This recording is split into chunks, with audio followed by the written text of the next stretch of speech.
Hello guys, I hope সবাই খুব ভালো আছো। বেশ আমি আছি, এই যে একটু ফ্যাশন দিয়ে নিচ্ছি, এক্ষুনি ভিডিও করে নিচে এলাম।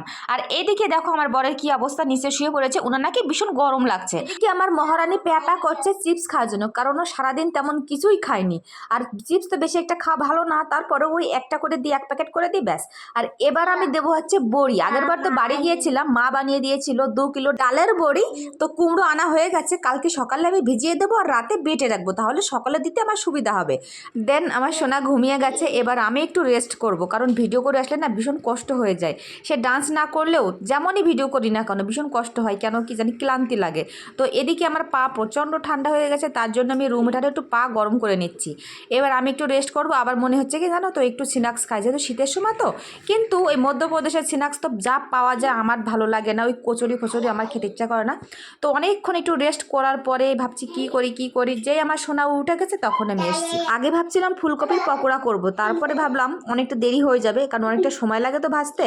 তো শর্টকাটে কি আর করি, মোগলাই খেতে বেশ অনেক মানে ভালোই লাগে, অনেকদিন আর খাওয়া হয় না।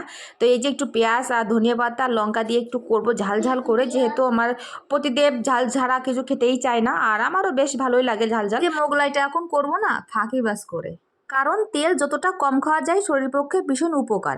তারপরেও একটু তেল না দিলে না হয় না, টেস্ট আসে না। এই একটু একটু করে দেবো, কিন্তু কীভাবে যে ফাঁকিবাজ করে করব তোমরা দেখলে বুঝতেই পারবে। আগে রুটিটা আমি ভালো করে ছেঁকে নেব, ছেঁকে নিয়ে তারপরে আমি পরোটা বানাবো, তারপরে ডিম দেবো। তা না হলে না ওই প্রচুর পরিমাণে তেল লাগে। যদি আমি একবারে যদি রুটি বানিয়ে মানে পরোটা বানিয়ে যদি আমি তেলে ভাজি, তাহলে ভেবে দেখো পরিমাণে কত তেল লাগবে। আর যদি আমি রুটি বানিয়ে তারপর তেল দিই, তাহলে একটু পরিমাণে মনে হয় কম লাগে, আমার তো তাই মনে হয়। বেসিক্যালি বেশি করব না, 4টে করব আমি, দুটো আমার হাজবেন্ডের দুটো।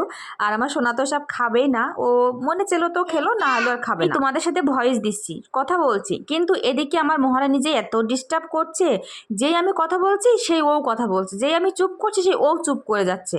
মানে এত দুষ্টুমি করছে, আমি ভয়েসটা ঠিকঠাক মতো দিতেই পারছি না। একটু ম্যানেজ করে নিও, মাঝে মাঝে একটু শব্দ হচ্ছে, বুঝতেই পারছো। আচ্ছা দিদি ভাইরা, তোমরা মনে হয় সবাই এখন ভালো রুটি বানাতে পারো, তাই না? আমি কিন্তু আগে একদম ভালো পারতাম না, মানে মোটেই পারতাম না, গোল হতো না, ম্যাপ হয়ে যেত। মানে বিয়ের আগে তো কখনো এসব করিনি, তারপরে বিয়ের পরেও কিন্তু আমি এসব পারতাম না। অনেক কষ্ট করে শিখেছি। দেন আমার যখন মামার বাড়িতে ছিলাম, আমার মামির কাছ থেকে আমি রুটি বানানো শিখেছি। দেন আমি এখন ভালো রুটি বানাতে পারি, নিজের প্রশংসা নিজেই করছি। কারণ যদি আমাকে কেউ 10 রুটি বানাতে দেয় না, আমি 5 মিনিটে বানিয়ে দিতে পারবো, সে ভরসাটুকু আমার আছে। কারণ আগে কিছুই পারতাম না, এখন আমি খুব ভালোভাবেই সেসব পারি। বেসিক্যালি সব আছে পরিস্থিতিতে না পড়লে না কখনো বোঝা যায় না যে আমি কি পারি কি না পারি। তার সত্যি কথা বলতে মেয়েদের জীবনটা তো এমনই যে বাপের বাড়ি থাকতে কিছুই পারা যায় না, কিন্তু শ্বশুরের ঘরে আসলে সবই পারা যায়। ঠিক তেমনটা প্রত্যেকটা মেয়ে শ্বশুর বাড়ি আসলে সব কিছুই শিখে যায়। আগে আমি কোনো কাজই ভালো পারতাম না, শুধু হ্যাঁ আমার রান্নার প্রতি কিন্তু প্রচণ্ড ভালোবাসা ছিল।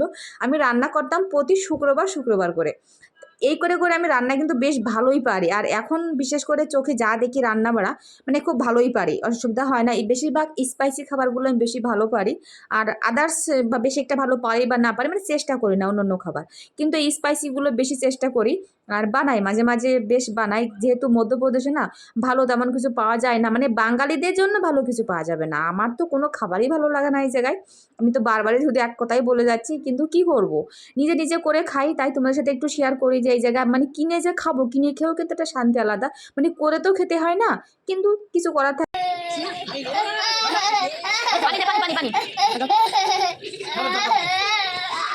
দেখো অবস্থা, একটা বিস্কুট ভালোভাবে খেতে পারে না, আর একটা পুরো বিস্কুট ঢুকিয়ে দিয়েছে। বলো তাহলে গলায় না বেঁধে যায়? আমি ওকে তো ভালোভাবে দিই না, আমি একটু একটু করে ভেঙে দিই যাতে গলায় না বাঁধে। কিন্তু ওর পাপা হয়তো বা ফোন দেখছিল, যাই হোক ও কিছু করছিল, এজন্য ধ্যান দিইনি। এখন দেখছি সে গলায় মানে অনেকটা বিস্কিট ছিল। এইভাবে তো বাচ্চাদের সমস্যা হয়, তাই না? তো আমি অনেকটা সাবধানেই কিন্তু আমার মেয়েকে খাওয়াই, যাতে কোনো গলায় টলা না বাঁধে, সাবধানে থাকি।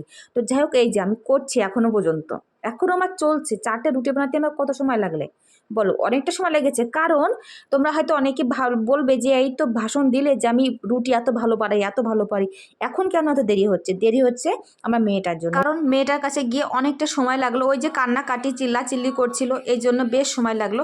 যাই হোক, কিছু করার নেই, বাচ্চা কাচ্চা থাকলে না কোনো একটা কাজ সুষ্ঠুভাবে হবে না, দেন তোমার দেরি হবে। আমি মনে করি এই কাজটা আমি একবারই করে যাব, কিন্তু সেই কাজটা আমি ভালোভাবে করতেই পারি না। হয়তো বা কোনো কিছু লাগবে, প্যা করবে, কিছু চাইবে, প্যা করবে, যাই হোক কোনো কিছু একটা লাগবে তো বুঝতেই পারো মায়েদের জীবন, যার যার বাচ্চা আছে ছোট শেষ তারা সবাই জানে।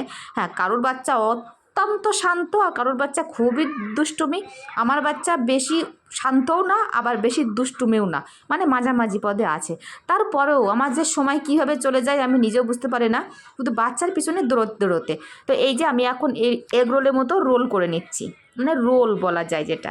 এখন আমার হাজব্যান্ডকে দিয়ে দেবো, ওনারও ভীষণই খিদে পেয়েছে, অনেকক্ষণ ধরেই বলছিল আজ না খুব তাড়াতাড়ি যেন খিদে পেয়ে গিয়েছে। বাইরে প্রচণ্ড ঠান্ডা কিন্তু আমাদের ঘরের ভিতরে গরম, ওই যে রুম হিটার চলছে। আর আমার হাজব্যান্ড দেখো মোটা একটা জ্যাকেট পরে বসে আছে, আমি বলছি খোলো না, তোমার গরম লাগছে না? আমারই তাই দেখে গরম লাগছে। কি করব, আমিও একটা বস্তা পরে বসে আছি। ওই যে রান্নার ওখানে ছিলাম না, ওই পাশ থেকে না হাওয়া আসে, যেহেতু ওই পাশ উপরের সাইডে না ঘেরা নেই। দেখেছো মহারানী খাবে না, তারপরে একটু খাওয়া দাওয়া করে মানে হালকা পাতলা খাওয়া দাওয়া। কী হচ্ছে ভুলভাল বলছি, কি আর করা, যাই হোক ম্যানেজ করো।